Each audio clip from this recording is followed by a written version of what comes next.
Why are you like this? Yeah. Oh, my front teeth don't touch. Try. They don't touch. Go. I can't. They don't touch. Yeah, you can. No, right. My front teeth don't touch. Oh. Feels so good.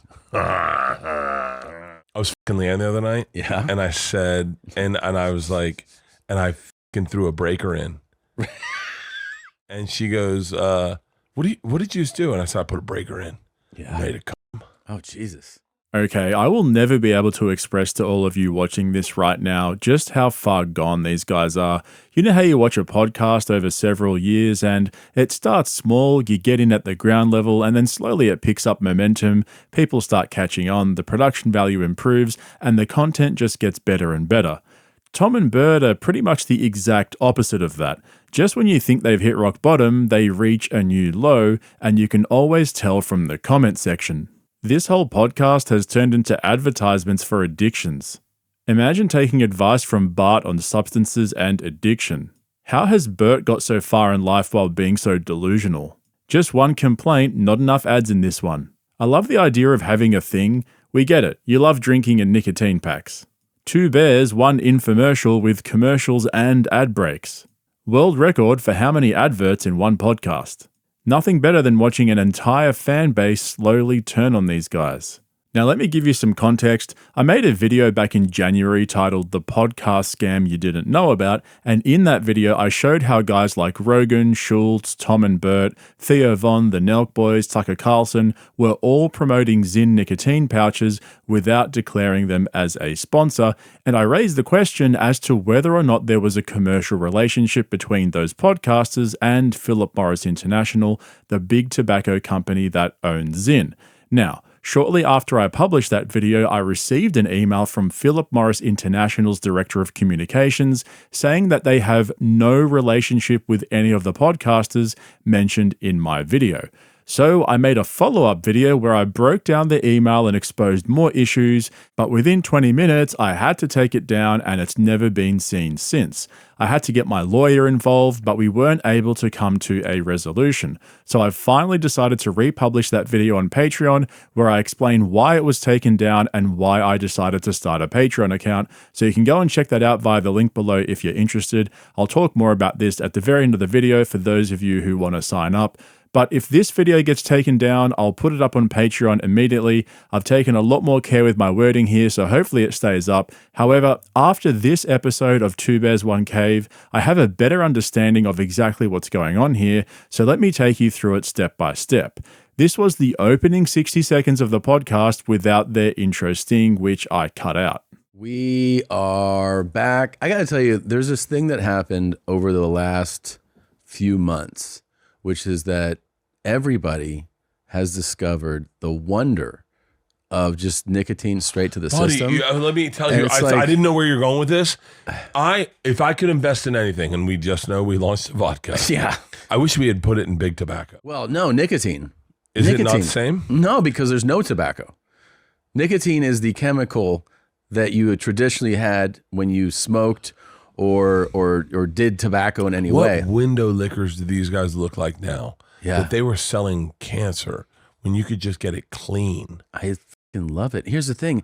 It's everywhere. This is not an ad. This is not an ad. No. By the way, this is organic. You know we love nicotine. I've been living with just shots of nicotine. Here's the thing. Somebody told me, they're like, oh yeah, but you know, if you have these like, nicotine pouches, there's still some side effects. And I'm like, my side effects are that life is great. I take big shits. That's awesome. I take big shits. I love being on Instagram. You focus? I love doing it with the podcast. I haven't even started mine. I'm about to take one. Okay, so again, we have Tom and Bert having an organic discussion about nicotine pouches just because they personally love them. As Bert said, they are not sponsored, they're just talking about something they both love. But then Bert came up with an interesting analogy for why he prefers Lucy's new product called Breakers instead of his beloved Zyn pouches. Oh, and you know how he said they weren't sponsored? Yeah, he lied. They are sponsored. Can I tell you what's crazy? What? Is like, there are dudes I follow. I wish I could name all of them, but that are big Zyn guys. Yeah. And here's the thing with Zyn, and I mean this with love. Yeah. Zyn's the fucking homecoming queen that doesn't let you finger her. Right. She's kind of, I mean, the truth is like, she's pretty. Yeah. But like, if she's you don't, pretty, she's beautiful. Yeah. Everyone looks at her. Everyone knows her. But if you don't get to like get a whiff, even if you date her, you can't finger her because she's like, yeah, I'm Zen. Yeah. Can I tell you what I love about Lucy? There's 2 fingers in her. Like Lucy's like more.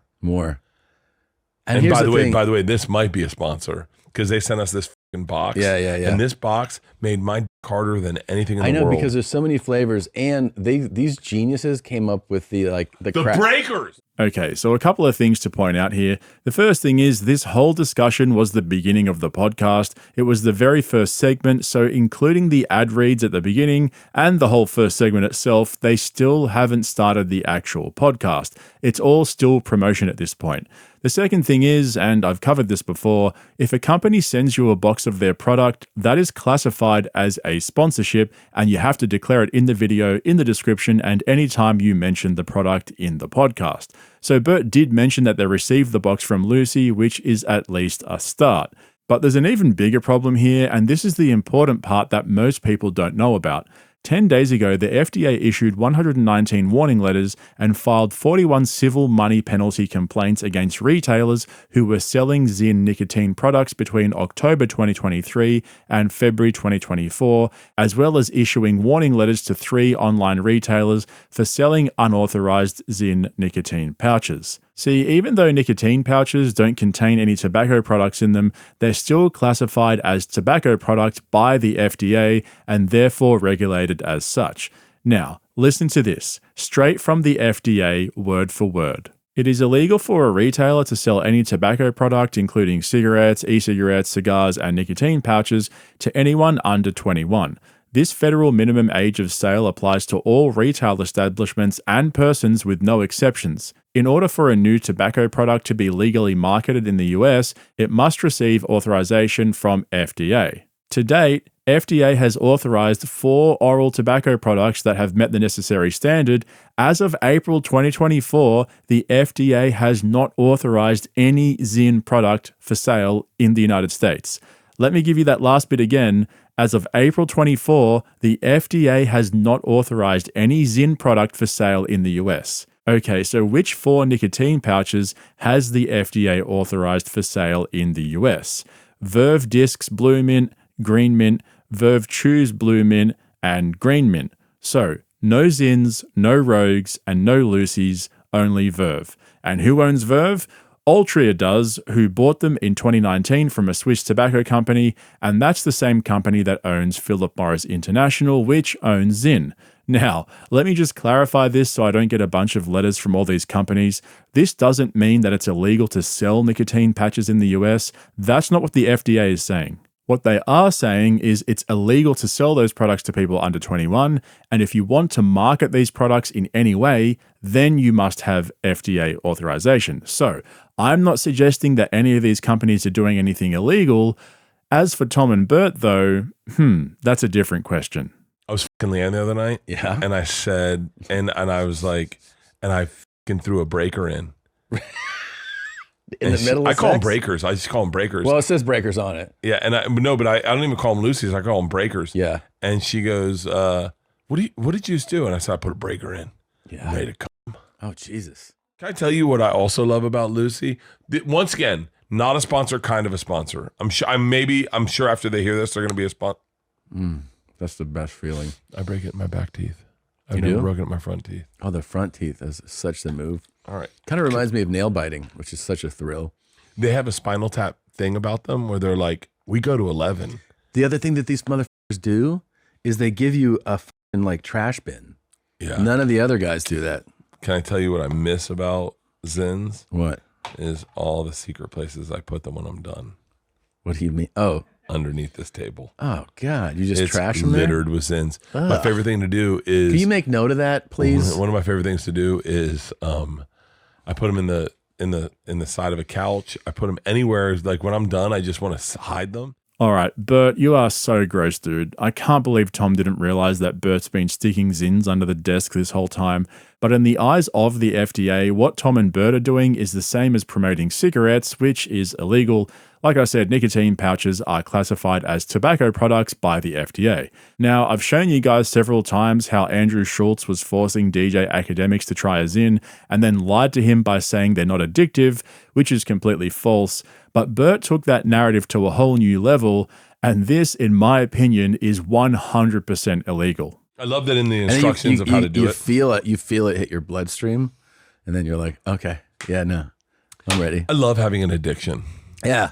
I love addictions. They're so cool. Like until they get too bad. Yeah. But Like if you where can you're manage shaking, it, you can't get. I got to be honest with you, man. I'm on a bender right now. Yeah. I haven't done a bender in a while. how's it feel? Awesome. Yeah. It feels so good. It feels so good to be out of control, Really? but in control. Like you go, I'm going to be able to Controlled walk. chaos. I love it. I love it. We were drinking earlier today, doing a podcast. Drank last night. And I feel amazing. Like I feel amazing. Like, can I tell you what it is? Yeah. Is I don't hate myself. When When I'm on a bender, Yeah. I don't hate myself. I hate myself the next morning. And that's the thing I don't like. But like, I love, like, I alcohol feel like is so there's immediate. something deeper if you explore what you just said. Okay. You know what I mean? When I'm on a bender, I don't hate myself, but I hate myself the next day. Yeah. You don't think that's a revealing statement? No. Really? It's nice to disappear. So Bert's straight up promoting addiction. I don't think I've ever seen that before. Not only is he promoting a product illegally, he's promoting its most dangerous feature, which is why they have a massive warning label across the front. He's supposed to be saying, I like these, but beware, they're addictive. Instead, he's saying, I like these because they're addictive. The guy is straight up dead inside, and even Tom was calling him out and trying to help him realize how far gone he is. Imagine that. Tom Segura trying to talk sense into someone. But then Bert kept leaning into it and tried to get his producers involved, which didn't quite work out for him. Do you think everyone wakes up and goes like, no one likes me? No, I don't think everyone feels that way. I wake up sometimes going, no one likes me. No one has a reason to like me. I don't like me. Like I wake up in my head sometimes. I don't think it's abnormal. I think that is a common thing. But I'm not going to ask you. You're dead inside. Let the booth. Everyone in the booth. Do you wake up and go, no one likes me. I don't have a reason to like me? I don't wake up like that. No. Sometimes. Sometimes because you're an artist. Zolo's dead inside. I mean, I don't even hear any speak. copy that. Any, please chime in.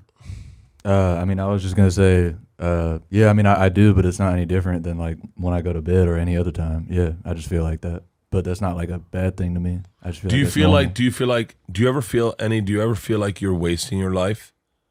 Do I feel like I'm wasting my life? Do you ever wake up and go, what am I fucking doing anyway? Like, what am I doing?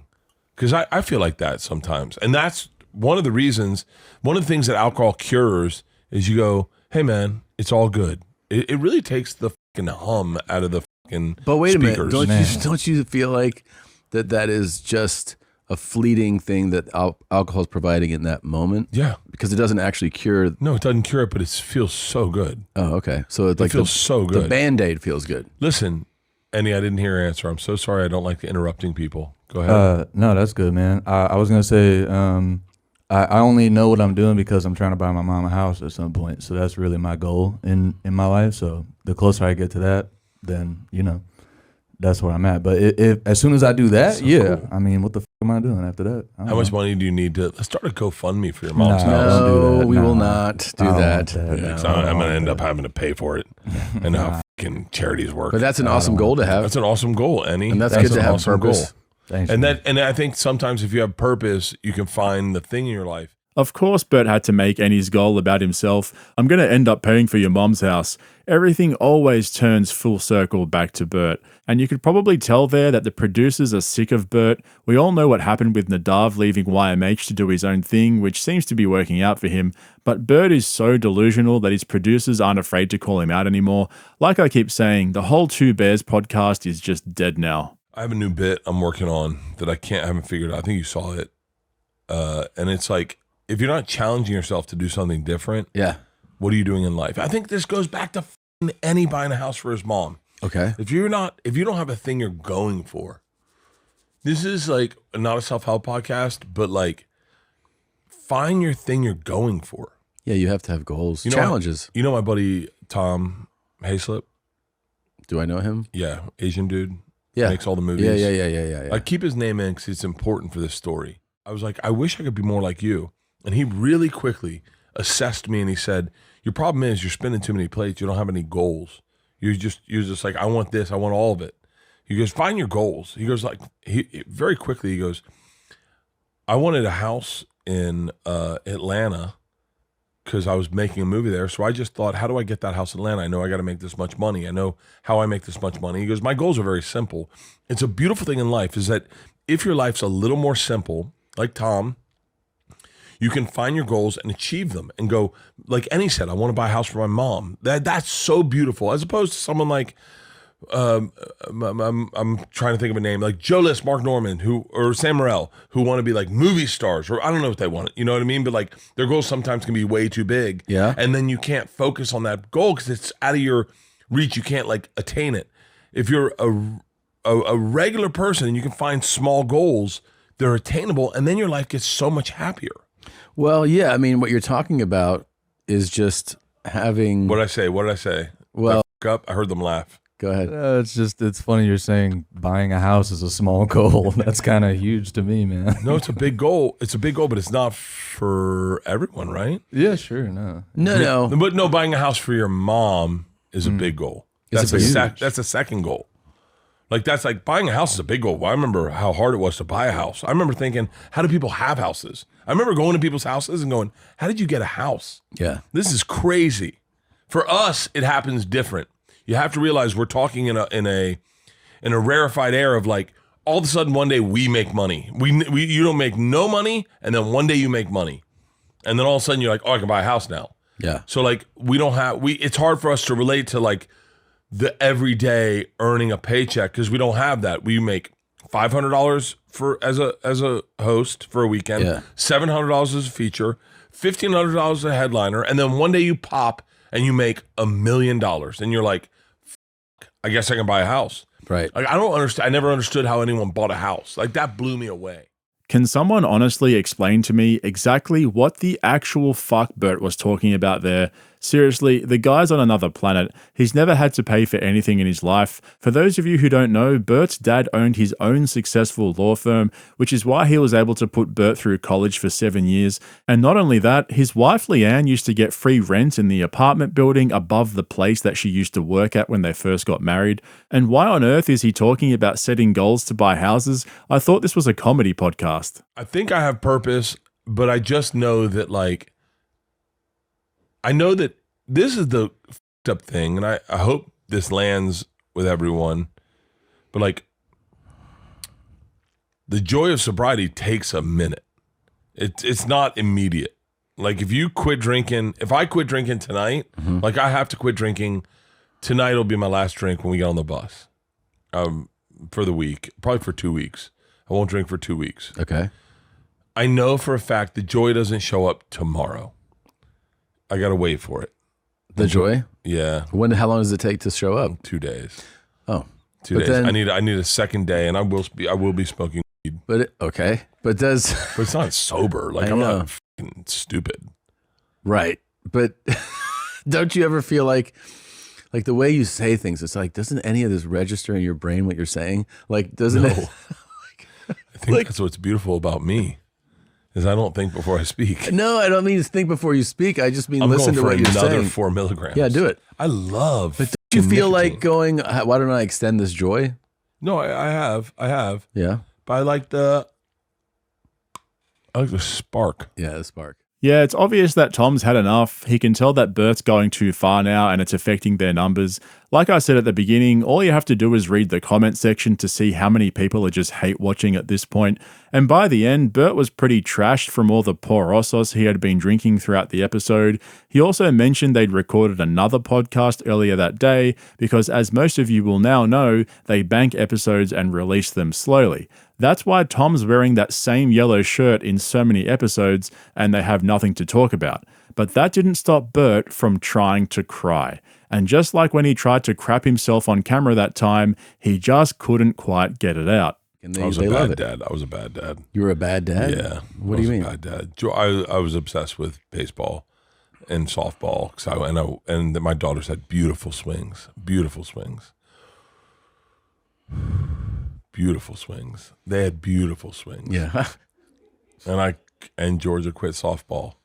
Yeah. And it f***ed me up. And it was the beginning of the end of like our first, like of the daddy-daughter fun times. Yeah. That was the very beginning of the end of it. We rebuilt it, but that was, I can tell you where I was on the street. I can tell you what street I was on when it started. I can tell you when that fight started, and that was the beginning of the end. Leanne can tell you what street it was too. It was in front of a 7-Eleven, and I fucking melted down because they wanted to give up softball, and it f***ed me up because I was like, yo, this is what you do. This is what we do. I couldn't be that guy that I just couldn't. I f***ed it up. I f***ed it up. So Bert doesn't have any trouble crying when he's talking about his own funeral and how he hopes everyone will miss him, but talking about his daughters just can't quite get him there. That tells you everything you need to know about him. And what makes this whole situation so weird is that Tom is doing a lot better than he was last year. Last year, Tom hit rock bottom. I really think that money ruined him, and he needed to go through that rough patch in 2023 to realize that if he doesn't turn himself around, he's gonna lose everything. And you can tell how much he's changed now. He doesn't talk about his cars and watches and how much money he's got. He's also calling out Bert all the time, but Bert's doing the exact opposite. He's clearly leaning into the cringe so he can maintain relevance. And one thing we've come to learn about Bert is that he doesn't care whether or not he gets positive or negative attention. He just wants attention. That's why Tom's got to let him go and move on. I've said this before, and I know a bunch of you disagree with me, but I want to like Tom. He used to be one of my favorite comedians, but then the money got to him and his whole life became one big grift. If he only just focused more on his comedy and stopped trying to be Mr. Podcast Producer, he really could be one of the greats in my opinion, but he spread himself too thin across all his commitments and business interests that he's become a suit masquerading as a comedian. That's something I probably don't give Joe Rogan enough credit for. Even though he built the comedy mothership, his podcast is still mostly just him and Jamie doing their thing. He hasn't tried to create a whole studio with other podcasts under his belt. He stuck to JRE, UFC commentary, and his comedy club. So as much as I think he's lost touch with his audience as well, he's still the same guy for the most part. Anyway, for those of you who are interested, you can go and check out my Patreon. Basically, anything I can't post on YouTube due to censorship and copyright issues, I'll post over there. The Zin video is up there now waiting for you guys, so go and check that out. But that's it from me. Let me know in the comments below what you think about all of this. And if you're not a regular of this channel yet, hit the subscribe button and give me a thumbs up if you ended up enjoying this video. Thanks for watching. I'll catch you in the next one. It's crazy. I wonder what my dad would say. Wonder where he thinks he failed. Can you tell that I'm drunk? I mean, in my emotion? you're in your emotion a little bit, Yeah. but you're not like a mess. No, not at all. I'm never a mess. Okay. I'm never a mess. I always have it together. Okay. I do. All right. I'm different than everyone else. Oh, so that's part of the Program? yeah.